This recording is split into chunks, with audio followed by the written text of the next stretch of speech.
ออกมาแล้วออกมาแล้วเขามาเบิ่งน้ำกันพี่น้องเป็นการพบกันระหว่างวัดเสียงทอง2อยู่ฝากเบื้องขวามาพบกับเมืองขายอยู่ฝากเบื้องซ้ายตอนนี้เริ่มออกจากจุดปล่อยมาแล้วว่าจะเป็นยังไงพี่น้องเขาต้องติดตามน้ำกันเขาว่าติดตามตอนนี้เมืองขายเริ่มจะแซงมาแล้วเว้ยสีเขียวบ้านเมืองขายสีเขียวบ้านเมืองขายตอนนี้บอกว่าตอนออกสตาร์ทนั้นบ่ค่อยดีกว่าปานใดแต่ว่าตอนนี้สตาร์ทติดเครื่องบอกว่าเป็นรถคำว่าเป็นรถก็เป็นรถน้ำมันกระส่วนแต่ว่าสำหรับวัดเสียงทองคัดเป็นรถก็ต้องเป็นรถน้ำมันแอดซังออกมาได้ดีแต่ว่าเบิ่งตอนนี้บ้านเมืองขายมาแบบกระส่วนค่อยๆเป็นค่อยๆไปค่อยๆจกค่อยๆตักค่อยๆเงาจ้วงเงาสาวเลิกตอนนี้เบิ่งแล้วพวกเฮือสมันเกอร์สมันกันละเว้ยมาแล้วสระเดือต่างคนต่างพายต่างคนต่างบนต่างคนต่างเบ็ดต่างเสียนต่างซีเบอร์กินต่างซีแต่ใครในดูทีจะขาดจะเป็นพายนางบวกเงินหรือจะเป็นนางสาวคำปณีพรเมืองค่ายบริษัทสีบางโลกบางเจียงเกิดจำกัดมาเบิกกันว่าในรองนี้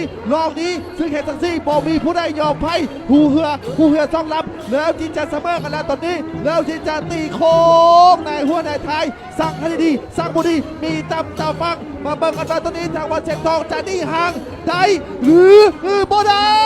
บ่ได้เขาต้องติดตามน้ำกันก็เริ่มลุดโค้งมาแล้วตั้งรักไซกันแล้วว่าจะเป็นที่ไหนว่าจะเป็นวัดเสียงทอง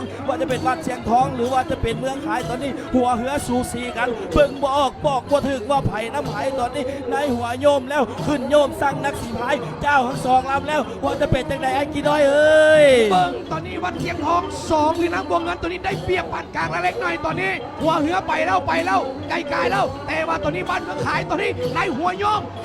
สีเขียวนี่ส่วงยาวๆสาวแล้วตักเอาเจ้าเคาะแล้ว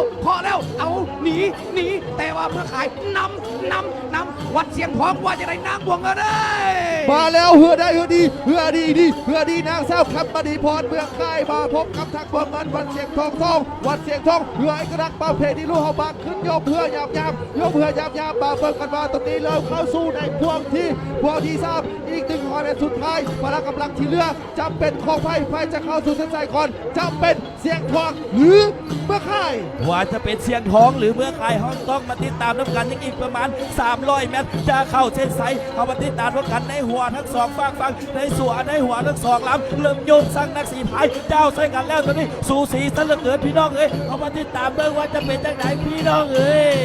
กอดแล้วเมื่อขายก่อนแล้วจะมาสีแซงได้หรือไม่ได้อีกประมาณ150 เมตรจะได้ก็จะเอาเส้นชัยตอนนี้เชียงทองนั่งหมดกันตีแห้งจังหนีเมื่อขายจี้ขึ้นมาอีก50 เมตรพายจี้เป็นไหนมาเบิ่งน้ำมันพี่น้องอันไหนจริงเลยมันก็ต้องเกิดตอนนี้เชียงทองยังหนีเมื่อขายจี้ขึ้นมาเมื่อขายจะแซงเมื่อขายจะแซง